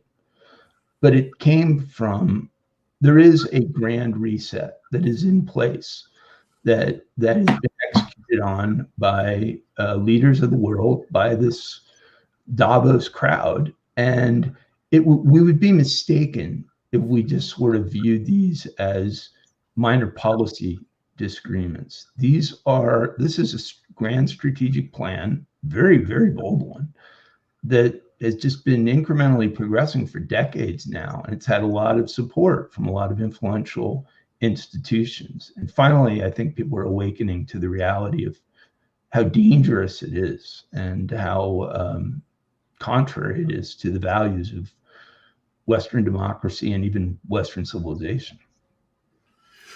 Well, you've given us a lot to think about. What I do appreciate, though, like I said, is it's given a bit of optimism, because there's a real sense and feeling of hopelessness, and pointing out, that quiet majority is out there. We can organize, we can push back, we can make change. We don't have to settle for the status quo, and there's a growing segment of people who feel the same way. So I really, appreciate with what you've done down there. And it's a pleasure, Cory. Thanks for all you're doing. I hope we can keep in close touch. I mean, I'll just with this final thought. I saw, I mentioned the moment I had transformationally in my thinking about the Tea Party revolution in 2009 in New York City. I think there was a moment at that Edmonton Oilers Calgary Flames game where Trudeau entered like, "Hey, here I am, Prime Minister," and he was just, the booze just came down on him. Oh yeah, there's no love of the Trudeaus out here. I haven't seen that video for a while, but we should find it, because there, in a moment's time, you could see the sentiment and the passion that burns within these great people of the Western provinces of Canada. And I think it's an obligation for liberty-minded Americans to have their back, and I certainly intend to. Well, we really appreciate it. I look forward to perhaps talking soon, and we will have a lot more issues developing as this moves on in Canada. So thanks again. And where can we find more information actually on what you're doing and what you're up to? Okay, on Twitter, I am my name, one word, at Michael Johns. On Facebook, Michael Johns Tea Party. YouTube, my name, one word, Michael Johns. And I'm on all the emerging conservative friendly sites under, I think, pretty commonly my word. And I'm also on Telegram, which is where I have a channel, and that's proving to be a pretty intriguing outlet for political organization and communication. I'll have to look into that one too. All right. Yeah. Thanks again. And thank you, Cory. Have a nice weekend. You too. Thanks. Well, that was a great and interesting chat, and something a little different. I see, I'll jump into it just as I saw the comment there from Claudette. 6:30 Chet apparently is reporting the rodeo's been canceled and the Cowboys have all pulled out. I don't know. I haven't heard anything about that. I do know other mainstream media was talking about saying that the rodeo organizations pulled out, and that wasn't true. What it was there were two sponsoring rodeo organizations, and they did sanctioning organizations, I should say, and they did pull out, but a third one came in and sanctioned the event, and they weren't going anywhere. But the media reported as if, again, that the rodeos were pulling out. When Ty put it out for entrance for the rodeo, I mean, he had there had to be over 100 entrants coming into this rodeo. I find it very hard to believe that they all, because they knew what they were getting into to a degree with this. I could see a handful perhaps changing their minds, but I find it hard to believe that they would all bail out. But still, things are developing. I don't know. I will look into it. What I suggest is going to the Northcott Rodeo on Facebook. If you're on Facebook, that's where he keeps his most up-to-date information going on that site. I'll have a look there. Watch the Western Standard. Watch my Twitter account. I'll definitely put what I can on it. And yeah, Shay Canham said that, but I'm not sure if Shay has talked to everybody. I don't know. I can't speak to what 6:30 is reporting. But again, saying all the Cowboys wanted nothing to do with it. Well, if that was the case, why did 100 and some of them sign up in the last couple of weeks? In knowing, I mean, they signed up, they entered, they paid fees. So we'll see what's going on. I mean, we know there's some people trying their very hardest to shut this thing down. And there's certainly a complicit media more than happy to put out as much negative information on it as they can. If I do know from talking to Ty, from going to his house, he's not letting this thing stop for anything he's worth. So let's not write this thing off yet. Don't worry about 6:30 Ched. There's a reason this show's getting popular. It's because talk radio has gone to shit. So we'll see what the real facts are. Watch the Western Standard. Watch the Twitter accounts. Watch Ty Northcott himself on Facebook. Maybe it's really canceled. I really hope not. Either way, again, that just shows again, I'll close off. I didn't mention earlier, make sure to subscribe on YouTube, subscribe to the Western Standard. You know, we don't get the tax funding. We don't get subsidies, things like that, like some of the other outlets. We rely on subscribers and advertisers, which is limited. So please jump on so we can keep getting this messaging out there and promoting things like the rodeo and talking to great guests like Michael Johns and some of the other fellows there. I will be back on Monday. I am going to have, I'm going to the rodeo tomorrow, assuming it's going. I'm going there. I'm not going to miss it for anything. And I have Quick Dick McDick from Saskatchewan lined up to talk to me on Monday about some of the internet censorship issues, and I'll probably have another guest on by then. So thanks for tuning in today, everybody. And hopefully and presumably there's a rodeo tomorrow, and those who can make it out there, I'll see you there. And those who don't, we will be covering it live and as much as possible throughout. Derek's going out there and the rest of us. So have a good weekend.